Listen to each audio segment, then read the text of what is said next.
തിരുവനന്തപുരത്ത് മേയറാകാത്തതിലെ അതൃപ്തി വാർത്തയാക്കിയ മാധ്യമങ്ങളെ പഴിക്കുകയാണ് ശ്രീലേഖ. രണ്ടു മക്കളിൽ മിടുക്കനായ ആൾക്ക് പിതാവ് മൊബൈൽ ഫോൺ വാങ്ങി നൽകിയപ്പോൾ കുത്തിത്തിരിപ്പുമായി ഇറങ്ങിയ അയൽവാസിയുടെ കഥ പറഞ്ഞുകൊണ്ടാണ് മാധ്യമങ്ങളെ വിമർശിച്ചിരിക്കുന്നത്.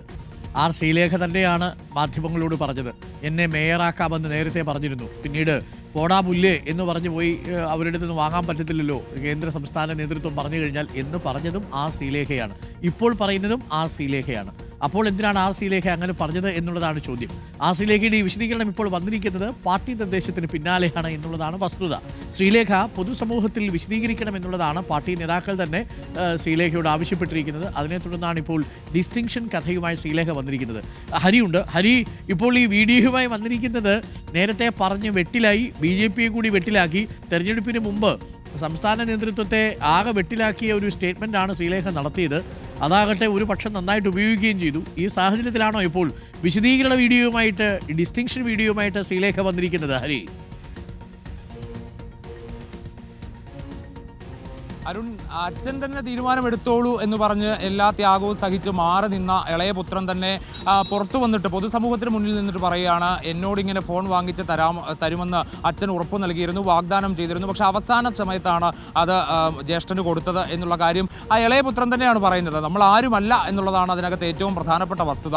അത് ശ്രീലേഖയ്ക്കും ബോധ്യപ്പെട്ടു, അത് സംസ്ഥാന നേതൃത്വത്തിനും ബോധ്യപ്പെട്ടു. അതിൻ്റെ അടിസ്ഥാനത്തിലാണ് ഇങ്ങനെ ഒരു നിർദ്ദേശം കൂടി കൊടുത്തത്. അതായത് ഇന്നലെയൊക്കെ വലിയ രീതിയിൽ പാർട്ടിയെ വെട്ടിലാക്കുന്ന തരത്തിലേക്ക് ഈ പറയുന്ന ഒരു ഓൺലൈൻ മാധ്യമത്തിനൊക്കെ കൊടുത്ത ഒരു അല്ലെങ്കിൽ അവിടെ നടത്തിയിട്ടുള്ള വെളിപ്പെടുത്തൽ, തുറന്നു പറച്ചിലൊക്കെ തന്നെ അതിന് പിന്നാലെ ഈ സംസ്ഥാന നേതൃത്വം കൃത്യമായി ഇടപെട്ടു. ഇത് പൊതുസമൂഹത്തിന് മുന്നിൽ വിശദീകരിക്കണം, പാർട്ടിയെ ഇത്തരത്തിൽ പ്രതിരോധത്തിലാക്കരുത് എന്നുള്ള കർശനമായിട്ടുള്ള നിർദ്ദേശം വന്നു. തൊട്ടു പിന്നാലെയാണ് ഒരു ഫേസ്ബുക്ക് കുറിപ്പിട്ടുകൊണ്ട് അവരെ ഓഫീസിൽ കയറുന്നതിന് പോലും വിലക്കിക്കൊണ്ട് മാധ്യമങ്ങൾ തുടരെ പുറകെ നടന്ന ചോദ്യങ്ങൾ ചോദിച്ചു, ഹരാസ് ചെയ്തു എന്നുള്ള വാക്കടക്കം ശ്രീലേഖ ഉപയോഗിച്ചുകൊണ്ടാണ് ആദ്യം കുറിപ്പിട്ടത്. അതിനുശേഷം ഇപ്പോൾ വീണ്ടും ഒരു കഥയൊക്കെ പറഞ്ഞുകൊണ്ട് അതിനെ വളരെ കൗതുകത്തിൽ രസകരമായി തന്നെ അവതരിപ്പിക്കാനാണ് ശ്രീലേഖ ശ്രമിക്കുന്നത്. പക്ഷേ യാഥാർത്ഥ്യം അതൊന്നുമല്ല. ഇങ്ങനെ ഒരു അതൃപ്തി ഉണ്ട് എന്നുള്ള കാര്യം, മേയർ സ്ഥാനം തനിക്ക് വാഗ്ദാനം ചെയ്തിരുന്നു എന്നുള്ള കാര്യം, അത് അവസാനം കേന്ദ്ര നേതൃത്വം ഇടപെട്ടുകൊണ്ടാണ് അത് മാറ്റിയത് എന്നുള്ള കാര്യമൊക്കെ തന്നെ തുറന്നു പറഞ്ഞത്, പൊതുസമൂഹത്തിന് മുന്നിൽ വെളിപ്പെടുത്തിയത് ശ്രീലേഖ എന്ന് പറയുന്ന ഇപ്പോഴത്തെ ശാസ്തമംഗലം കൗൺസിലർ തന്നെയാണെന്നുള്ളതാണ് ഏറ്റവും പ്രധാന വസ്തുത.